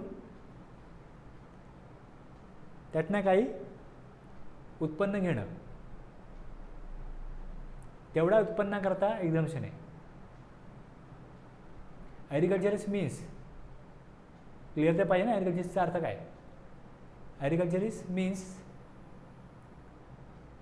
हे क्लॉज 7मध्ये आहे, सेक्शन 2च्या. ॲग्रिकल्चरिस्ट कोणाला म्हणाल, an individual or Hindu undivided family. Agriculturist partnership firm किंवा कंपनी असू शकत नाही. आयदर इंडिव्हिज्युअल असेल किंवा हिंदू अनडिवायडेड फॅमिली असेल. हू अंडरटेक्स कल्टिवेशन, शेती करतात, cultivation of land by own labour, by the labour of family किंवा by servant on wages payable in cash or kind or by hired labour under personal supervision or the personal supervision of any member of the family. शेती करायची स्वतःच्या मजुरांनी किंवा by the labour of family or कोण नोकर असतील त्यांना wedges द्यायचे, त्यांना काय पेमेंट द्यायचं आयदर कॅशमध्ये किंवा काइंडमध्ये. शेती जर जे पिकत असेल त्यात तुम्हाला काही आम्ही धान्य देऊ, अशा प्रकारे पण काही माणसांकडनं शेती करून घेतली जाते आणि त्याच्यात सुपरविजन मात्र त्या फॅमिलीचा मेंबर करतो, फॅमिली हेड करतो किंवा कोणी पर्सन करतो फॅमिलीमधला. शेती करणं कशा प्रकारे होतं हे सगळं कवर करून ती डेफिनेशन बनवली आहे ॲग्रिकल्चरिस्ट मीन्स.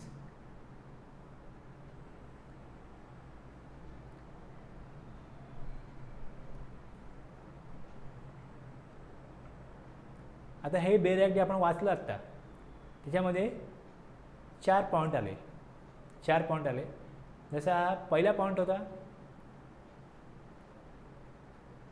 ह्याच्यामध्ये 2 पॉईंट्स आहेत आणि सेक्शन 2मध्ये the government may on the recommendations of the council by notification specify the category of persons who may be exempted from obtaining registration. आणि आत्ता आपण जे 40 लाख रजिस्ट्रेशन बघितलं, 40 लाखचं नोटिफिकेशन बघितलं, ते याच सबसेक्शनच्या आधारे होतं. गव्हर्नमेंट नोटिफिकेशन काढलं गव्हर्नमेंटनी द कॅटेगरी ऑफ पर्सन्स जे गुड्समध्ये एक्सक्लुझिव्ह सप्लाय करतात त्यांना GSTमध्ये रजिस्ट्रेशन घेण्याची गरज नाही. हे सेक्शन 23(2) आलेलं नोटिफिकेशन आहे. आता ए पॉईंटमध्ये 3 मुद्दे येतात. Person engage exclusively in business of supplying good services both not liable to tax. याच्यावर टॅक्स लावला जाऊ शकत नाही असे गुड्स किंवा सर्व्हिसेस सप्लाय होत असतील तर त्या केसमध्ये रजिस्ट्रेशन घेण्याची गरज नाही. दुसरं, person engage exclusively in the business of supplying good services both होल्ली exam from tax. करमुक्त आहे. जे गुड्स सप्लाय केले जात आहेत, सर्व्हिसेस सप्लाय केल्या जात आहेत त्या करमुक्त आहेत. तिसरं, ॲग्रिकल्चरिस्टला स्पेसिफिकली दिलं आहे to the extent of supply, of produce out of cultivation of land. तेवढ्या उत्पन्नापुरता ॲग्रिकल्चरिस्टला रजिस्ट्रेशन घेण्याची गरज नाही. तेवढंच उत्पन्न असेल म्हणजे किती पण असो. एवढं क्लिअर झालं. आता याची एक्झाम्पल बघा. Doctor Sasane is heart consultant. His turnover is ₹50 lakhs.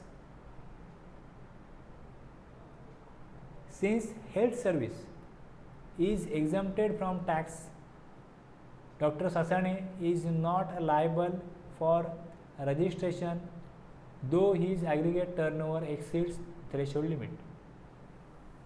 Mr. Verma, a vegetable vendor, supplies vegetables at Dadar, Mumbai, Maharashtra. His turnover exceeds 40 lakhs on 18/7/2018. He is not liable for registration as goods are exempted from tax. ते supplier गुड्सचे आहेत, पण ते असे goods आहेत याच्यावरती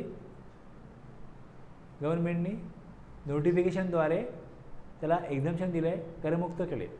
mister More of Nanded, and agriculturist, cultivates rice. His turnover is ₹46 lakh. He is not liable for registration. राईसवरती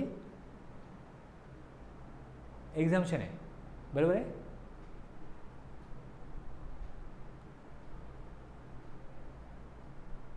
आता बघा, हे जे एक्झाम्पल मी खाली घेतलं आहे ना, हे एक्झाम्पल हे मी CA फायनलच्या बुकमधून घेतलं आहे. आता राईसचे पण 2 प्रकार आहेत. तुम्ही जर बघा डीमार्टला कधी जाल, चौकशी करा. जो सुटा तांदूळ मिळतो ना, सुटा, त्याच्यावर GST लागत नाही. पण जो ब्रँडेड असतो त्याच्यावर 5% GST ब्रँडेडवरती GST आहे. आपण एक्झाम्पल बघूया. Madhur oil Punjab is exclusively engage in supplying petrol. Supply of petrol is not leviable to GST. Thus, Madhur Oil is not liable for registration as it is engaged exclusively in supplying goods wholly exempt from tax.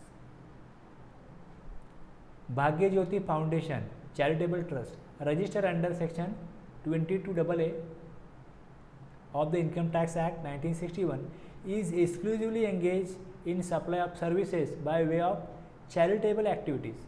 Services by an entity registered under Section 12AA Income Tax Act 1961 by way of charitable activities. हा जर का point असेल तर त्याला एक्झम्पशन दिलेलं आहे. As per section 11 notification आहे, त्यामध्ये एक्झम्पशन आहे. त्यामुळे Bhagyajyoti foundation is not liable for registration as it is engage exclusively in supplying services exempt from tax. आता देशबंधू बघा, इज अँड ॲग्रिकल्चरिस्ट. तिकडे जे वरती मुद्दे दिलेत ना, ते क्लिअर होण्याकरता आपण हे बघतोय. 1, 2, 3 हे क्लिअर होण्याकरता बघतोय. नॉट लायबल टू टॅक्स म्हणजे आयदर सप्लायर पेट्रोलचा असेल किंवा वाईन शॉप असेल, त्याच्यावर GST लावला जाऊ शकणार नाही. दुसरं एक्झाम्प्ट आहे, मग इथे धान्य, फळं, मांस, मच्छी हे एक्झाम्प्ट आहे, त्याच्यावर GST येणार नाही. तिसरं ॲग्रिकल्चरिस्ट आहे, मग एक्झाम्पलमध्ये त्याच प्रकारचे व्यक्ती येतील, गुड्स किंवा सर्व्हिसेस येतील, हे लक्षात घ्या. Deshbandhu is an agriculturist engage in cultivation of wheat in his field in the state of Punjab. He was exclusively engaged in supply of wheat cultivated in the field in the previous year. Thus, he was not liable for registration as he was exclusively engaged in supply of produce out of cultivation of land. In the current year, he decides to start trading in rice. Apart from supplying his wheat produce. बरोबर आहे, तो वीट produce करतो आहे, कुठलंही तो उत्पन्न घेतो आहे, त्याच्या तिथपर्यंत तो ॲग्रिकल्चरिस्टचं जे उत्पन्न आहे तेवढंच उत्पन्न तो घेत असेल तर त्याला एक्झम्पशन मिळेल. पण त्याने ट्रेडिंग सुरू केलं. He decide to start trading in rice apart from supplying his wheat produce. His turnover in the current year is 32 lakhs from supply of wheat produce and 9 lakh from trading of rice. आता rice आणि wheat हे दोन्ही जे आहे ना हे तो produce करतो आणि त्याचं जे लिमिट आहे कुठे आहे, तो पंजाबमध्ये लिमिट आहे 40 lakhs, ते एक्सीड करतं. पण इथे राईस हा एक्झाम सप्लाय असेल तर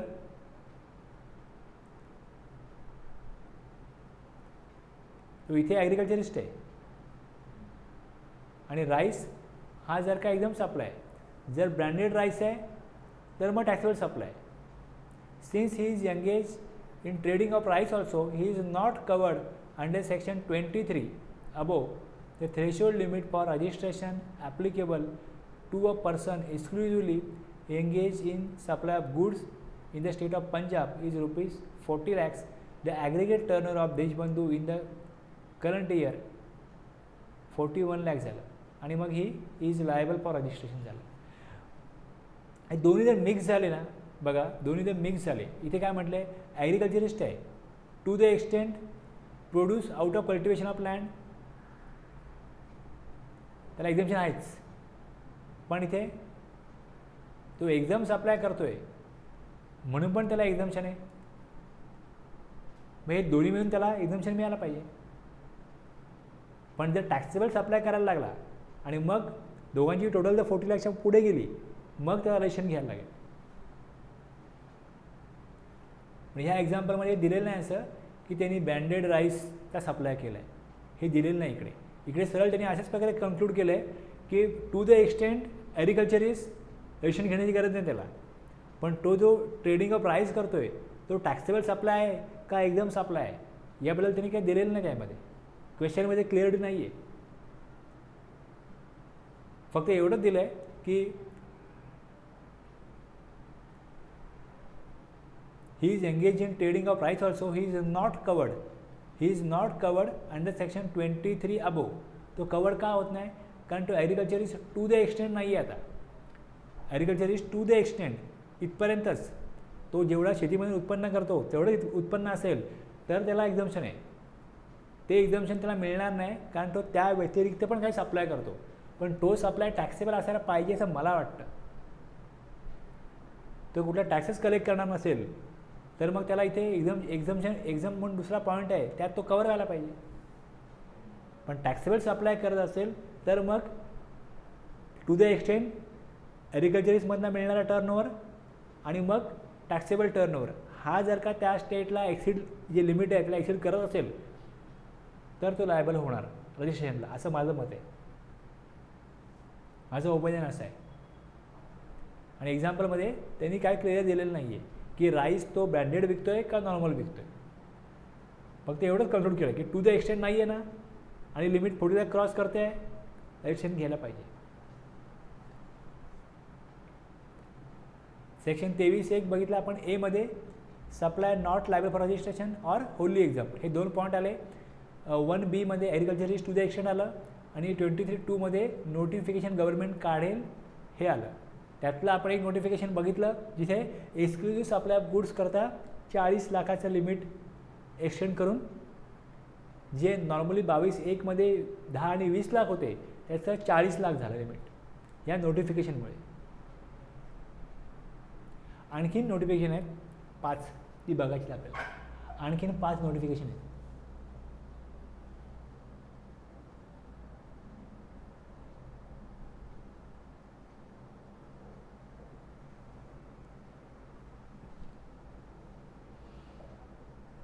आता याच्यामध्ये बघा टॅक्सेबल सप्लाय होतो आहे, बरोबर आहे. टॅक्सेबल सप्लाय होतो आहे पण टॅक्स भरण्याची जबाबदारी कोणाची आहे. मी सप्लाय देतो आहे तो टॅक्सेबल सप्लाय आहे पण त्याच्यावर टॅक्स देण्याची जबाबदारी गव्हर्नमेंटकडे, माझी नाही आहे. ॲज अ रिसिपियंट दुसऱ्याची आहे. मग तिथे रजिस्ट्रेशन कोणी घ्यायला पाहिजे? मी घेऊन काय फायदा आहे? सप्लायरने घेऊन काय फायदा आहे? Notification 1. Persons only engaged in making taxable supplies, total tax on which is liable to be paid on reverse charge basis. हे हेडिंग दिलं आपण आणि बघा नोटिफिकेशन दिलेलं आहे. Persons who are only engaged in making supplies of taxable goods or services or both, their total tax on which is liable to be paid on a reverse charge basis, the recipient of such goods or services or both under section 9(3) have been exempted from obtaining registration. Section 9(3) मध्ये notify केलेल्या goods किंवा services आहेत आणि त्याचा supply जर एखादा supplier करत असेल ज्याच्यावर टॅक्स जमा करण्याची जबाबदारी रिसिपियंटची आहे, तर त्या सप्लायरला रजिस्ट्रेशन घेण्याची गरज नाही.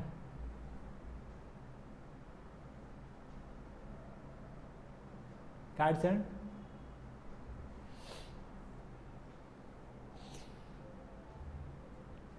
आता ट्रान्सपोर्टर आहे, ट्रान्सपोर्ट सर्व्हिस दिली जाते, टॅक्स जमा करण्याची जबाबदारी कोणाची आहे? रिसिपियंटची आहे. जो ट्रान्सपोर्ट सर्व्हिस घेईल त्याची आहे. Money current transporters is a goods transport agency, ज्याला आपण GTA म्हणतो, engage exclusively in supplying GTA services liable to tax under reverse charge since tax is payable on GTA service at 5% on the given case. 5% tax रिसिपियंटनी भरायचा आहे. It is exempt from registration as it is engage exclusively in making supplies tax on which is liable to be paid on the reverse charge basis. रिव्हर्सच्या बेसिसवर tax भरण्याची जबाबदारी असल्यामुळे ट्रान्सपोर्टरला registration घेणं बंधनकारक नाही. Further, money current transporters supplies said service to Diwakar manufacturing private limited who aggregate turnover does not exceeds the applicable threshold limit. आता एक नवीन कंपनी ओपन झाली, त्यांनाही सप्लाय करायला लागले, त्यांच्या टर्नओव्हर जे काय लिमिट आहे त्या स्टेटचं सपोज 40 lakhs आहे, ते एक्सिड नाही करते, पण ते असे सर्व्हिस घेत आहेत ज्याच्यावर रिव्हर्स चार्ज मेकॅनिझम किंवा रिव्हर्स चार्ज बेसिसवरती टॅक्स भरण्याची जबाबदारी रिसिपियंटची आहे. अशी सर्व्हिस जर टॅक्सेबल सप्लाय करणारा एखादा रिसिपियंट घेत असेल तर मग त्याला as per section 24 compulsory registration घ्यावं लागतं. It is required to obtain registration mandatorily irrespective of its aggregate turnover. आता ॲग्रिगेट टर्नओव्हरचं जे काय सेक्शन आहे त्याला सेक्शन 24 ओरड करेल की तुम्ही अशी सर्व्हिस घेतली ना त्याच्यावर रिव्हर्स चार्जमध्ये टॅक्स द्यायचा असतो, मग तुम्ही रजिस्ट्रेशन तुम्हाला घेणं क्रमप्राप्त होईल, गरजेचं होईल, बंधनकारक राहील.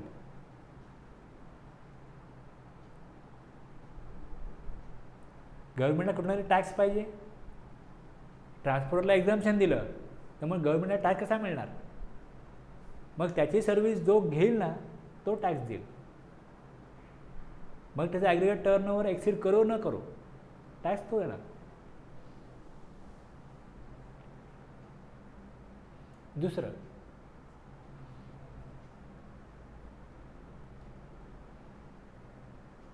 आता बघा सेक्शन 24 मध्ये हेही आहे की जर तुम्हाला रजिस्ट्रेशन घ्यायचं नसेल, ॲग्रिगेट टर्नओव्हर एक्सिड जोपर्यंत होत नाही तोपर्यंत तुम्हाला रजिस्ट्रेशन घेण्याकरता गव्हर्नमेंट कुठल्याही प्रकारे फोर्स करणार नाही. पण एक अट आहे, तुम्ही राज्याबाहेर सप्लाय नाही करायचं. ती अट हिडन आहे, सेक्शन 24 मध्ये दिलेली आहे की जर कोणी इंटरस्टेट सप्लाय केला इरिस्पेक्टिव्ह ऑफ ॲग्रिगेट टर्नओव्हर त्याला कंपल्सरीली मॅन्डेटरीली रजिस्ट्रेशन घ्यायला लागेल. As per section 24, persons making any interstate taxable supplies is liable to be register compulsorily. आता ह्याचा इफेक्ट काय होतो बघा, लक्षात घ्या. तुम्ही एका भागात राहता, बरोबर आहे, तो भाग आणि थोडा 15 मिनिटावरती असलेला भाग एकाच शहरामध्ये किंवा एकाच राज्यामध्ये तुम्हाला काय फरक पडतो? तुमचं जे जीवन आहे ते चालू राहणार ना, बरोबर आहे ना? आता इवन काही लोक त्यांना काय खरेदी करायचे आहेत ते मुंबईला जाऊन नेहमी खरेदी करतात. काही लोक तर असे आहेत ते सिंगापूरला जाऊनच खरेदी करतात. आपण काय ॲक्टर बघतो ते केस कापायला खास कुठे जातात, ठरलेलं त्यांना काही वाटत नाही. तर त्यांचं एक स्टँडर्ड ऑफ लिव्हिंग वेगळं आहे, ठीक आहे, धरून चला. यस, तुम्हाला मी एक रिलेट केलं असं की एक एरिया आहे तिथे काही बिझनेसेस चालतात आणि लोक दुसऱ्या एरियामध्ये जाऊन काही सर्व्हिसेस घेतात. पण आता GST लॉमुळे काय झालं की जस्ट एक तुम्ही रोडच्या पलीकडे बघितलं तर रोडच्या पलीकडे वेगळा स्टेट आहे आणि रोडच्या अलीकडे वेगळा स्टेट आहे आणि मी सर्व्हिस प्रोव्हायडर आहे. मला 20 लाख लिमिट आहे, ते जर क्रॉस केलं रेशन घ्यायचं आहे. पण जर इंटरस्टेट सप्लाय केला रेशन घ्यायला लागेल, बरोबर आहे? आता छोटे मोठे सप्लायर आहेत ते सांगायला लागले आता आम्ही तुम्हाला सप्लाय देणार नाही, इंटरस्टेट सप्लाय होईल, रेशन घ्यायला लागेल, सॉरी तुमचं काम करणार नाही मी. आता आयदर त्या सप्लायरला त्या स्टेट तिकडे जाऊन एक वेगळं ऑफिस काढायला पाहिजे, म्हणजे तिकडचा आणि इकडचा मिळून जोपर्यंत टर्नओव्हर 20 लाख होत नाही तोपर्यंत एक्झम्पशन मिळेल. समजा गोवा आणि महाराष्ट्र आहे, आता एक एरिया आहे 10 मिनिटाच्या एरियावर दुसरं आहे, बाउंड्री संपली का गोवा चालू आणि अलीकडे महाराष्ट्र आहे. तर महाराष्ट्रात सप्लाय काय सांगणार की मी गोव्यामध्ये सप्लाय दिला, आता मला रेशन घ्यायला लागेल. आणि जर त्याला सप्लाय द्यायचं आहे तर त्याला वेगळं ऑफिस तिकडे पण काढायला पाहिजे. तुम्ही कारण नसताना जर तुम्हाला बिझनेस न्यू पनवेलवरून पनवेलला मिळतो, तुम्ही पनवेलला आणि न्यू पनवेलला 2 वेगवेगळी ऑफिसेस काढाल का? आणि बिझनेस तेवढा मिळत नाही आहे की तुम्ही दर महिन्याला 10,000 रेंट भराल त्या ऑफिसचं, तिकडे एक माणूस ठेवाल, त्याला 5,000 पगार द्याल, एवढं इन्कम नाही आहे, तेवढी गरज नाही आहे. मग सर्व्हिस प्रोव्हायडरचा प्रॉब्लेम झाला ना की आमच्या बिझनेसवरती तुमच्या GSTच्या नवीन कायद्यामुळे आमच्या बिझनेसवरती परिणाम झाला, आमच्या तुम्ही पोटावर लाद मारताय. हे आमचं नेहमीच चाललं आहे. आम्ही 5,000 इथनं कमवतो, 5,000 तिथनं कमवतो, फार काय मोठे आमचे इन्कम नाही आहे. आणि तुमच्या नियमाप्रमाणे आम्ही राज्याबाहेर सप्लाय केला, रेशन घ्यायला लागेल आणि जे आम्हाला घेणं परवडणारं नाही आहे. मग गव्हर्नमेंटने नोटिफिकेशन काढली ॲज पर सेक्शन 23 सबसेक्शन 2 मध्ये जो अधिकार आहे तो वापरून नोटिफिकेशन काढली की इंटरस्टेट सप्लाय करा, सर्व्हिस प्रोव्हायडर तुम्ही सर्व्हिस द्या, भारतामध्ये कुठेही सर्व्हिस द्या. तुम्हाला सेक्शन 24 जो मजबूर करतोय रजिस्ट्रेशन घेण्यासाठी, आम्ही सांगतो रजिस्ट्रेशन घेण्याची गरज नाही, एक्झम्पशन. तुमचं लिमिट किती आहे? 20 लाख आहे ना. जोपर्यंत ते ॲग्रिगेट टर्नओव्हर तुमचा एक्सिड करत नाही तोपर्यंत रजिस्ट्रेशन घेण्याची गरज नाही. गरज होती की नाही या नोटिफिकेशनची हे लक्षात घ्या. हे काय आलं नोटिफिकेशन? कुठेतरी अव्यवस्था निर्माण होते, कुठेतरी कोणातरी जीवनावरती विपरीत परिणाम होतो. आपण टॅक्स कलेक्ट का करतोय? डेव्हलपमेंटसाठी, जीवन पुढे जाण्यासाठी. इथे कोणाला तरी जीवनावरती विपरीत परिणाम होत असेल तर गव्हर्नमेंटची जबाबदारी आहे की मग अशा तरतुदी जर कुठे तुम्ही केल्या असतील त्या रद्द करा. मग सेक्शन 24ला सेक्शन 23मुळे काय झालं? एक्झम्पशन मिळालं. As per section 24, person making any interstate taxable supplies is liable to be registered compulsorily. The persons making interstate supply of taxable services and having an aggregate turnover to be computed on all India basis not exceeding amount 20 lakhs in a financial year have exempted from obtaining compulsory registration. पण जर तुम्ही 10 लाखवाल्या टेरिटरीमध्ये जर का supply केला मग reduce होईल limit 10 lakh, हे लक्षात ठेवा. However, the aggregate value of such supplies to be computed on all India basis should not exceed an amount of 10 lakh in case of special category states of Mizoram, Tripura, Manipur and Nagaland. या 4 स्टेटमध्ये supply केला, मग limit reduce होऊन 10 लाख होतं. मग सगळ्या स्टेटवरचं मिळून supply जर का 10 लाखाच्या वरती गेला तर मग सगळ्या स्टेटमध्ये रजिस्ट्रेशन मग घ्यायला लागेल. सगळ्या स्टेटमध्ये नाही, त्या स्टेटमध्ये रजिस्ट्रेशन घ्यायला लागेल. आणि तुम्ही वेगवेगळ्या स्टेटमध्ये बिझनेस जर करत असाल तरी पण लिमिट 20 लाख आहे ते 10 लाख होईल जर तुम्ही या 4 स्टेटमधल्या कुठल्या स्टेटमध्ये बिझनेस कराल. एक्झम्पशन कळलं? बेनिफिट कोणाला गरजेचं होतं कळलं?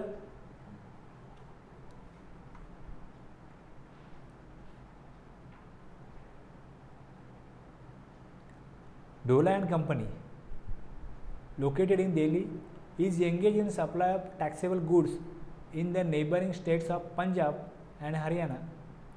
Its aggregate turnover in current financial year is 10 lakhs. Since it is engaged in making interstate taxable supply of goods, it is required to register mandatorily under GST irrespective of its aggregate turnover.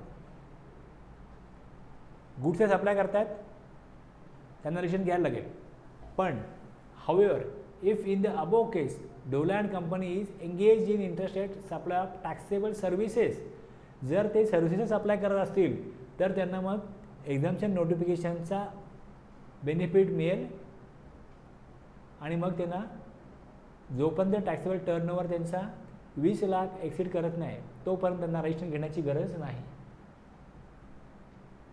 गुड्ससाठी applicable नाही आहे म्हणून पहिले केस गुड्सची दिली की point to be noted, जे एक्झाम्पशन आहे ते गुड्ससाठी नाही आहे, ते सर्व्हिस प्रोव्हायडरसाठी आहे. छोट्या मोठ्या सर्व्हिसेस आहेत, इलेक्ट्रिशियन आहे, प्लंबर आहे, त्यांचा फार मोठा बिझनेस नसतो. छोट्या मोठ्या एजन्सीज आहेत, त्यांच्याकडे सर्व्हिसेस आहेत, त्यांना वेगळ्या स्टेटमध्ये सप्लाय करता येईल पण GSTमध्ये रजिस्ट्रेशन घेण्याची त्यांना गरज नसेल जोपर्यंत त्यांचा टर्नओव्हर एक्सीड करत नाही थ्रेशोल्ड लिमिट 10 लाख 20 लाख जे आहे ते.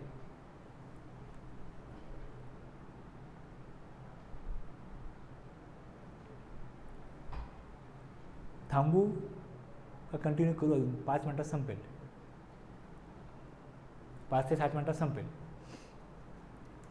काही असे गुड्सचे सप्लायर आहेत जे हाताने गुड बनवतात, हँडीक्राफ्ट गुड्स आहेत. त्यांनाही तशा गुड्ससाठी त्यांनाही सांगितलं की तुमचा छोटा बिझनेस आहे, तुमचा टर्नओव्हर 20 लाख किंवा 10 लाख क्रॉस होत नाही आहे, तुम्ही ते गुड्स आहेत persons making interstate taxable supplies of notified handicraft goods किंवा असे प्रॉडक्ट ज्यामध्ये मेनली हाताने बनवले जातात की काही मशिनरी वापरली जाते, some machinery may also be use in the process, पण हाताने या सगळं बनवलं जातं. असे काय प्रॉडक्ट नोटिफाईड केले गव्हर्नमेंटनी, नोटिफाईड यादी दिलेली आहे, ते गुड्स सप्लाय होत असतील इंटरस्टेट तर त्याच्या सप्लायरला रजिस्ट्रेशन घेण्याची गरज नाही तिथपर्यंत जिथपर्यंत त्यांचं थ्रेशोल्ड लिमिट एक्सीड करत नाही. चौथ्यामध्ये तेच एक्झाम्पल दिले असंच, ठीक आहे, ते गुड्स सप्लाय करतात त्यांना एक्झाम्पशन आहे. पुढचं कॅज्युअल टॅक्सेबल पर्सन ज्यांचं कुठलं फिक्स प्लेस ऑफ बिझनेस नाही आहे त्या स्टेटमध्ये आणि तेच अप्लाय करतात त्यांना पण याच नोटिफिकेशनप्रमाणे बेनिफिट दिले.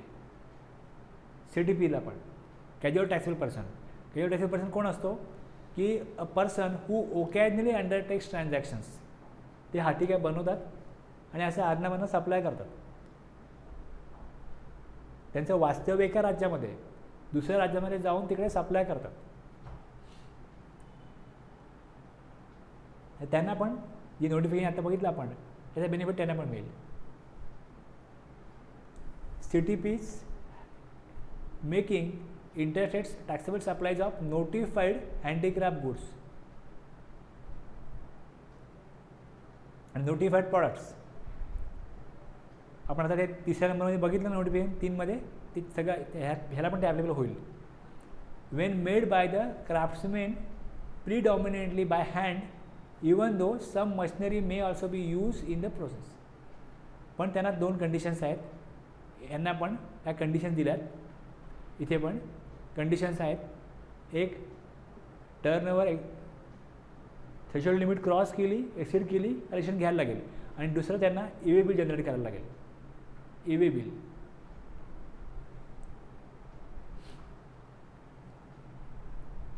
such persons have obtained a PAN and have generated a e-way bill. आणि पाचवं जे आहे ते ECO साठी, persons making supplies of services through an ECO. जर ECO थ्रू सर्व्हिस दिली तर रजिस्ट्रेशन घ्यावं लागतं.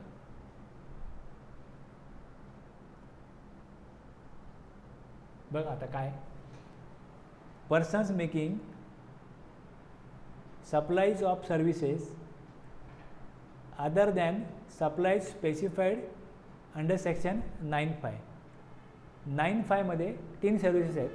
म्हणजे जे नोटिफिकेशन आहे 9(5)चं, मुळात सेक्शन 9(5) आपल्याला बघायचं आहे, पुढे जाऊन बघायचं आहे ना. त्यामध्ये इलेक्ट्रॉनिक कॉमर्स ऑपरेटर आहे. Electronic commerce operator Amazon, Flipkart हे कोण आहेत? इलेक्ट्रॉनिक कॉमर्स ऑपरेटर, की त्यांच्या थ्रू इतर लोक बिझनेस करतात. काही लोक बिझनेस करतात आणि काही बायर त्यांच्या थ्रू गुड्स किंवा सर्व्हिसेस परचेस करतात. एक प्लॅटफॉर्म दिलेला आहे ज्याच्या थ्रू लोकांना वस्तू विकणं आणि खरेदी करणं, ही जी उपलब्धी आहे ही त्यांच्यामुळे होते. त्यांना म्हटलं जातं ई कॉमर्स ऑपरेटर. तशी सर्व्हिसेस आहेत, गव्हर्नमेंटने सांगितलं काय सर्व्हिसेस जर का ECO थ्रू घेतल्या गेल्या, 3 सर्व्हिसेस. एक पॅसेंजर ट्रान्सपोर्ट सर्व्हिस, ओला किंवा उबेर घेतात. त्यामध्ये ओला किंवा उबेरने टॅक्स जमा करायचा, GST जमा करायचा. हॉटेल बुकिंग केलं, हॉटेल रजिस्टर असेल तर हॉटेल GST भरेल, अदरवाईज ECO GST भरेल. हाऊसकीपिंग सर्व्हिसेस, हे प्लंबर, इलेक्ट्रिशियन वगैरे लोक लागतात, त्यांचा सप्लाय जर का ECOने केला आणि जर तो प्लंबर रजिस्टर असेल तर मग तो GST जमा करेल, अदरवाईज ECOवर जबाबदारी आहे. त्यामुळे ते सोडून इथे काय दिलं आहे, person making supplies of services other than 9(5). या 3 सर्व्हिस सोडून थ्रू अन ECO, जर ECO थ्रू सप्लाय केला, who is required to collect tax, असा ECO जो सेक्शन 52 प्रमाणे ECOला काही अमाऊंट कट करून ती गव्हर्नमेंटकडे जमा करायची GSTची.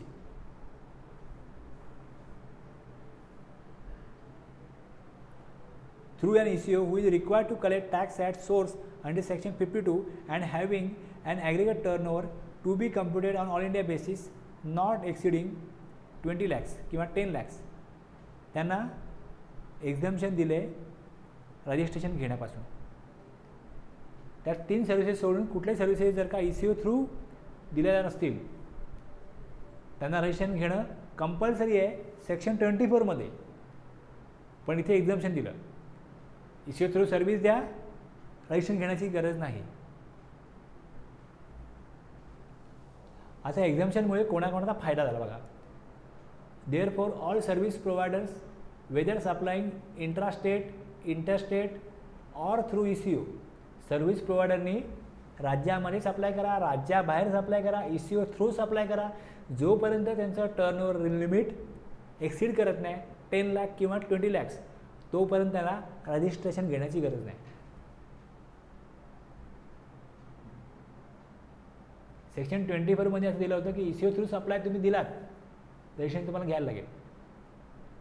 मग ECO थ्रू सप्लाय करण्यावरती बंधनं आली सर्व्हिस प्रोव्हायडरवरती, आणि सर्व्हिस प्रोव्हायडरला असं वाटलं की आम्हाला थोडासा बिझनेस मिळतो ना ECOमुळे, करू द्या ना बिझनेस, लगेच तुम्ही रजिस्ट्रेशन करायला होता आम्हाला, बरोबर नाही. म्हणून एक्झम्पशन आहे. एक्झम्पशन गव्हर्नमेंटने आज दिलं आहे, अजून गव्हर्नमेंटला 5 वर्षांनी वाटलं, 2 वर्षांनी वाटलं की हे एक्झम्पशन दिलेलं आहे हे रद्द करावं, तर रद्द होईल. एक्झम्पशन कधी दिलं जाऊ शकतं, कधी रद्द केलं जाऊ शकतं. आज करमुक्त, उद्या टॅक्सेबल होईल. आज टॅक्सेबल आहे, उद्या करमुक्त होईल, काही होऊ शकतं. आपण हे 5 बघितले. 5 नोटिफिकेशनमध्ये काय बघितलं आपण ते इकडे दिलं आहे. विथ टॅक्स रेसिपियंट देणार आहे, सप्लायरला रजिस्ट्रेशन घेण्याची गरज नाही. सर्व्हिसेसचा सप्लाय करा इंटरस्टेट, जोपर्यंत लिमिट क्रॉस होते तोपर्यंत रजिस्ट्रेशन घेण्याची गरज नाही. इंटरस्टेट सप्लाय करा किंवा ECO थ्रू करा, सर्व्हिस प्रोव्हायडरला रजिस्ट्रेशन घेण्याची गरज नाही. आणि हाताने बनवलेल्या वस्तू आहेत आणि कॅज्युअल टॅक्सेबल पर्सननीच ते नोटिफाईड गुड्सचा सप्लाय केला तर त्यांना पण जोपर्यंत टर्नओव्हर लिमिट एक्सीड करत नाही तोपर्यंत त्यांना पण रजिस्ट्रेशन घेण्यापासून सूट देण्यात आलेली आहे. Section 21A, section 21B, section 21(2) मधनं नोटिफिकेशनद्वारे मिळालेलं एक्झम्पशन, ह्याच्यामध्ये जे कवर होतात त्यांना रजिस्ट्रेशन घेण्यापासून मुक्ती. Person not liable for registration.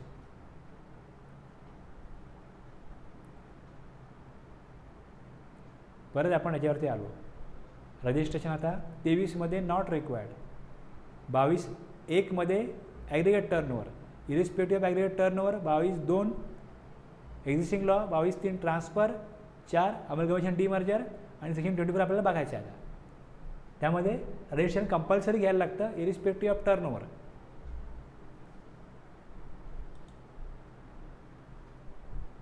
Okay, थांबूया.